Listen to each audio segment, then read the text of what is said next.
Well, hello, everyone. I'm Tyler Chrestman, and welcome to the Chrestman Conversation. Today on the podcast, we are going to be talking about the only topic worth talking about, the absolute debacle that is the Afghanistan situation right now.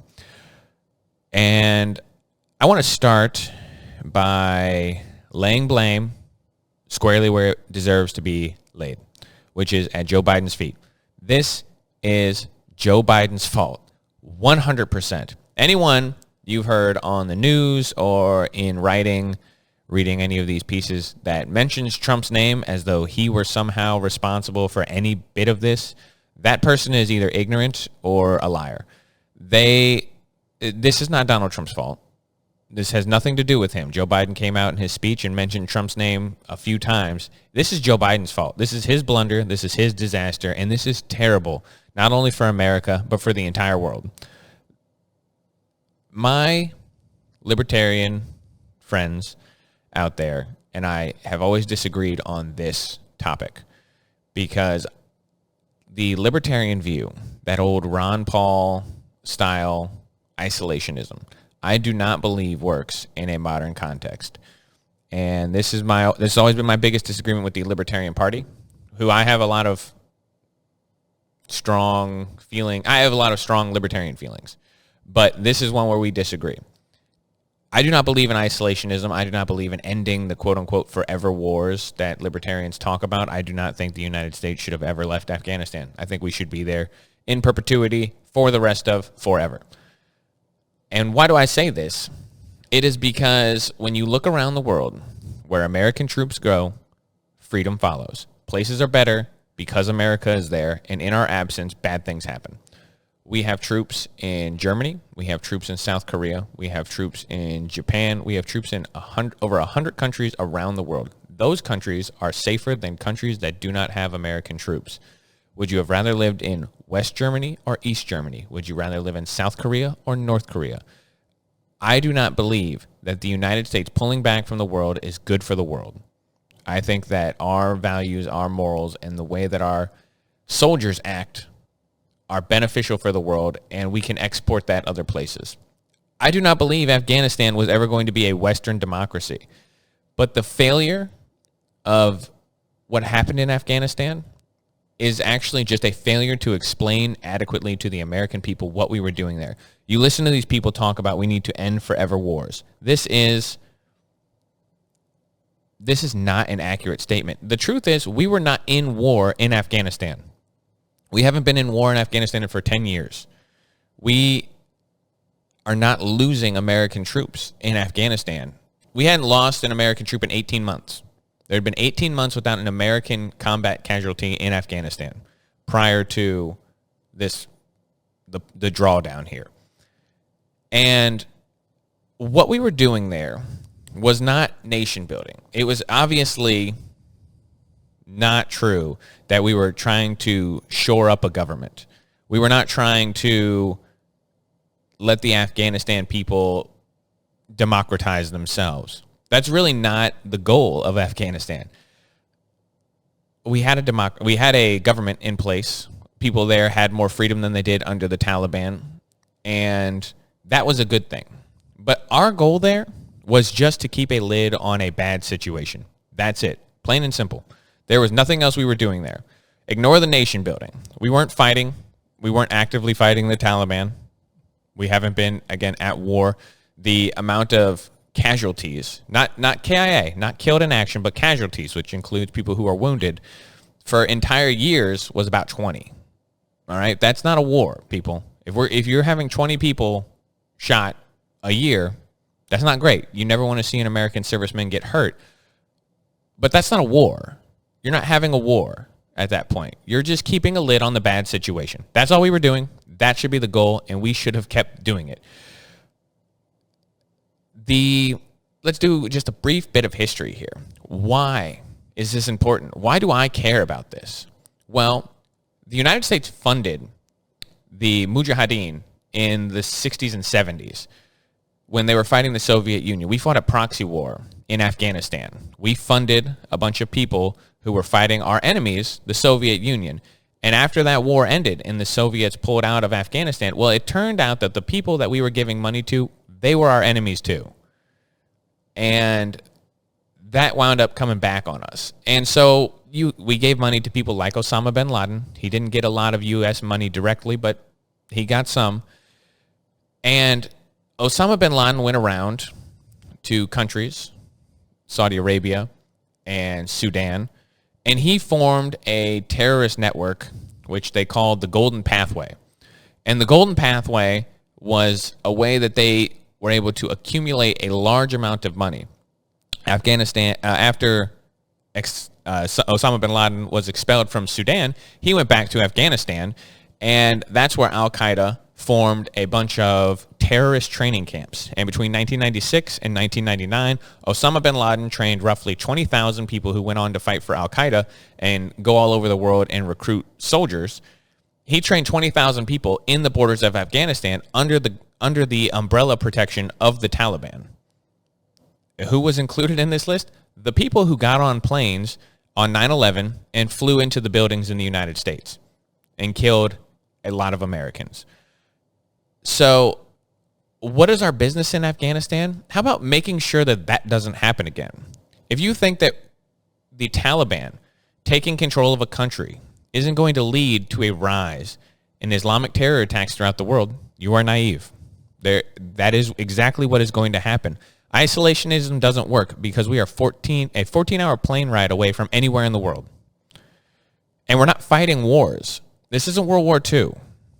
That's what isolationism got us, by the way. We stayed out of World War II for the first 3 years of the war and let Hitler parade through Europe until we got attacked. And then we said, oh, it's time to get involved. Could you imagine if we had just jumped in and helped the Europeans who were under attack by Nazis from the beginning? How many lives would have been saved? How many, not just Jewish lives, not just European lives, but American servicemen who would not have died because we would have contained it earlier? Isolationism doesn't work. We have business in Afghanistan because what's going to happen is what happened in the 90s. We're setting it up again. The American people have a distaste for war. Explain it to them. Explain it to them better so that they understand. Don't run away. This is terrible, and Joe Biden did this in such a poor way that it is a disgrace. This would be, if Donald Trump was president today, he would be impeached again. This would be the third round of impeachment for Donald Trump because the Democrats would look at this and say, what the hell, man? Did you not plan at all? The United States, if you agree that we should pull out, which again, I don't, but I think it's okay that some people think that. I think they're misguided, but it's okay. I get it. You don't have a taste for war. I understand. You don't think we should be nation building. I get the argument. I don't agree with it, but I understand it. Even if you believe that, the way that Joe Biden did this is so incompetent that you have to question his ability to lead this country. We left billions of dollars worth of equipment in Afghanistan. Some people would argue it's too expensive to bring it back. We gave the Taliban more Black Hawk helicopters than 166 countries have in the entire world.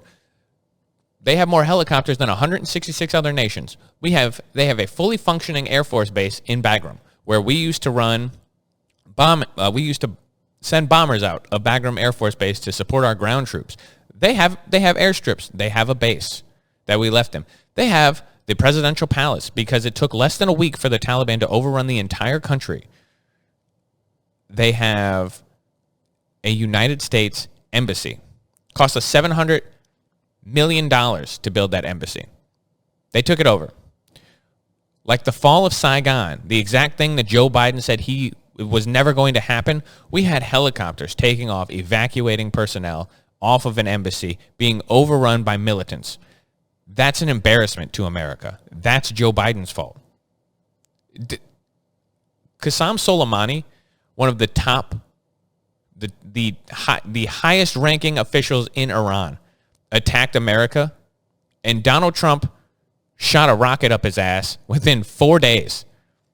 The international community kind of stood up and said, oh my gosh, you can't do that. And he said, you don't attack America. You don't do it.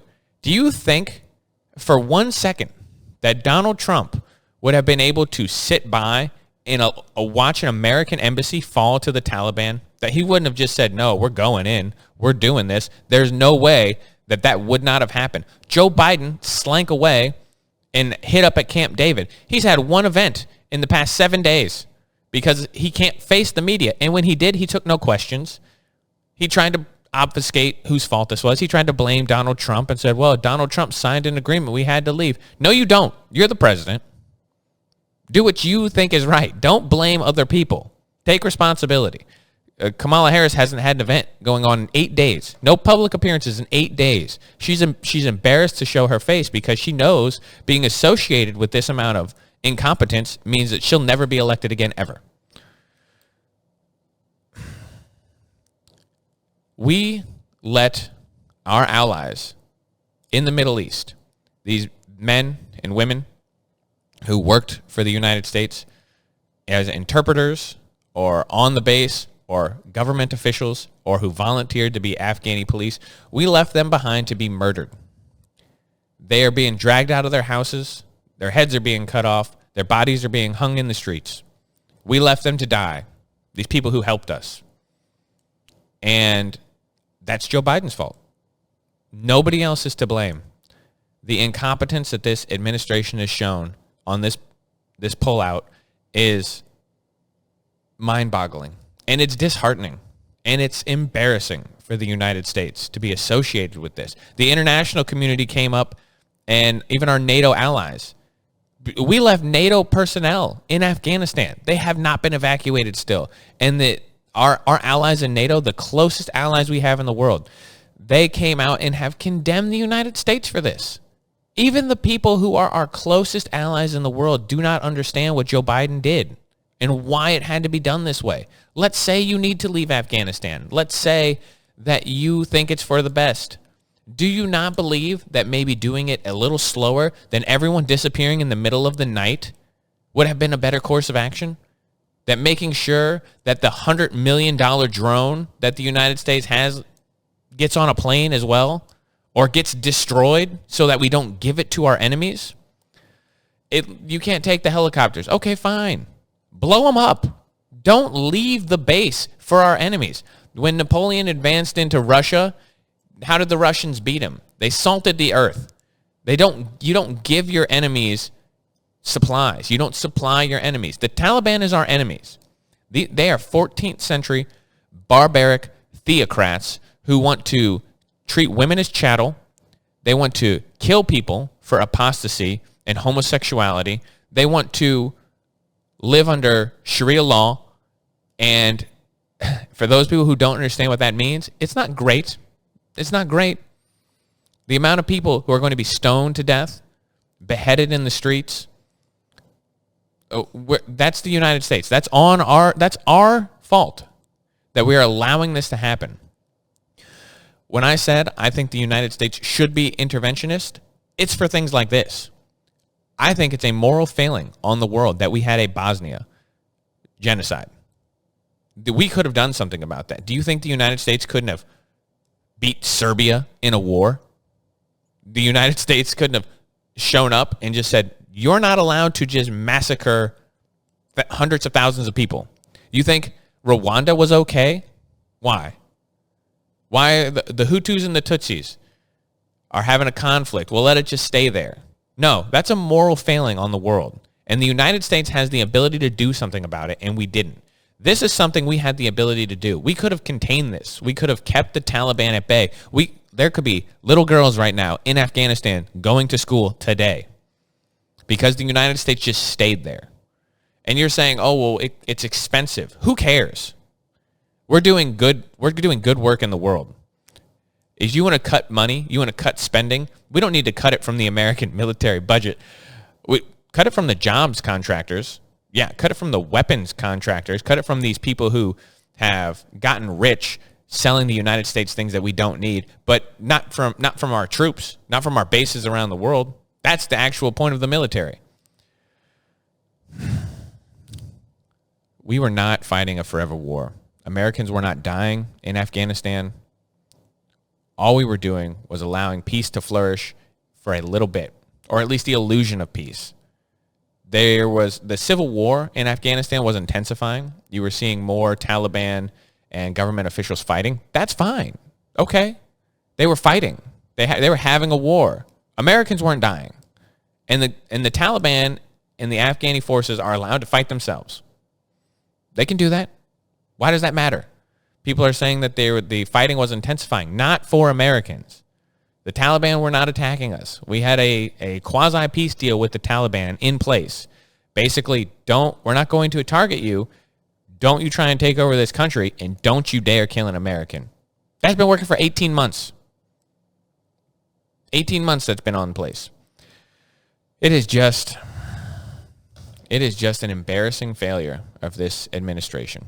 And a moral failing, I think, by the people of the United States who don't understand what we were doing there. If you can look at what's happening right now, the Taliban rushing into an American embassy, the Taliban taking over Bagram, the Taliban dragging women as young as 12 years old out of their houses and marrying them off to fighters.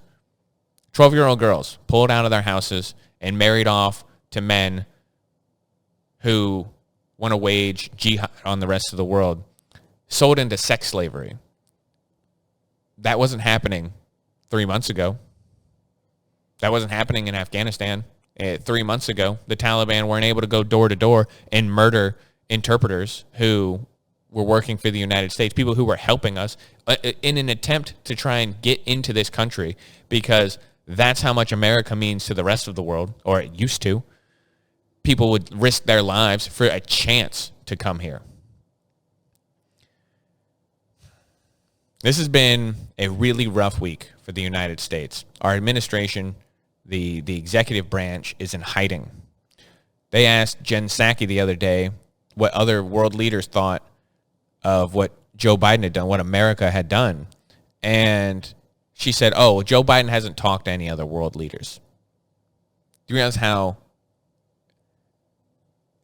I keep using the word embarrassing, there's not a better word, how embarrassing that is for the United States.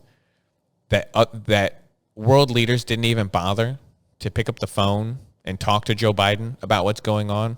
They know that man is not in charge of his own faculties, let alone this entire country. This is a debacle. This is a disgrace. And let's mark it here right now. This is going to be my future I told you so. This is going to have negative impacts on the entirety of the world for what I imagine will be decades. Because right now today, the Taliban took control of Afghanistan. And in the next 5 years, there's going to be organizations that form within that country. They're already consolidating as we speak today, right now. They're looking at Afghanistan. They're reaching out to the members of the Taliban, and they're saying, we'd like to come in there and plot some terrorism attacks in wherever, anywhere in the world. We're all open, playing right away. And the Taliban is going to agree, because the Taliban are terrible people. They are 14th century minded theocratic barbarians who want nothing more than to murder people who disagree with them and treat women like chattel. Don't forget it. And we allowed them to gain that country. Anyway, this is a complicated issue, but I have some required reading that I think people should do. This is actually a really cool book. I haven't recommended a book of the week in a while, but this is a really cool book that I found at Goodwill a few years ago. So this is a copy of the 9/11 report, but it is a graphic novel adaptation, which I thought was really interesting. So what it did was it took the 9/11 report, which if you've never read it, is very long. It's hard to read, and it can be a little technical, so it's a little dry. But what this did was I found that this was actually a really cool way to get some useful information. So they took the 9/11 report, they distilled it down into what they considered the most important bits about the American failings and the timeline for the actual attacks and who the people were and blah, blah, blah. And they just illustrated it, and it's really neat and very informative. But anyway, you'll see in here, though, the gentleman the terrorist scumbags who boarded planes on 9/11 and flew them into the buildings, those men were trained in Afghanistan in the late 1990s. Those men lived in Afghanistan. They trained in Afghanistan. They learned how to fly planes, or at least the basic concepts, in Afghanistan before they went and took more flying lessons elsewhere. And the failures of the government in the 90s were just failures of listening to some of the people who knew that bin Laden was a man who needed to be killed. There was and forgive me for forgetting his name, there was one man in the United States government who kept sounding the alarm, who was saying, Osama bin Laden is plotting something big. He is going to attack America. We need to kill him. We need to do something about this. We are getting rumblings of a gigantic terrorist attack that's supposed to take place. And one of the big problems was the presidential election. The presidential election and the controversy that surrounded it and the switching off of the administration from Clinton to Bush, it pushed all these fears aside because there were a million things that the administration needed to address, and this one terrorist in the Middle East, it didn't seem like a big deal. They pushed it off. And it's not anyone's fault in particular, but it's a failure of the system. Anyway, that's the recommended reading. It's by Sid Jacobson and Ernie Colon, maybe? The 9/11 Report graphic novel version. Very neat. And maybe it'll change your mind on why it's important that we have a presence in the Middle East and we don't treat it like a vacuum. Don't treat it like it doesn't exist. In the vacuum, bad men rush in. We pulled out of Iraq. It led to the rise of ISIS and the largest caliphate we have seen in the world in 500 years, and a global network of terrorism that sparked Islamist attacks throughout the world. We had to fight another war. Syria became a failed state. It's not great when the United States pulls back. It's going to happen in Afghanistan, and we're going to be back there, and it's going to be Joe Biden's fault. We should never have left. Anyway, we're going to leave it there. It's a very in-depth topic I'm obviously very upset about. We're going to leave it there for the day, though. And I just want to say, people, take care of yourselves out there. Watching the news coverage this week can get you a little down. It's very sad to see some of the terrible images coming out from around the world, and to look around and hear people talking about the empire crumbling, the United States empire crumbling. I don't think we're there yet. I think we can still be the leader that the world needs. But it's going to be hard to do. And we're going to need to be able to come together, find some reason to come together as a nation.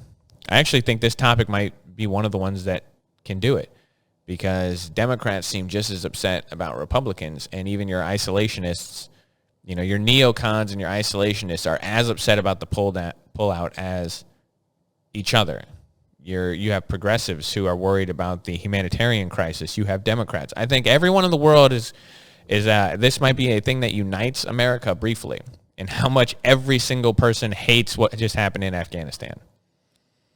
Anyway, that's it for the day, people. I will catch you on the next episode. Thanks for the listen. Don't forget to like, share, subscribe, do all that stuff. And I will catch you on the next episode. Hope you have a great day.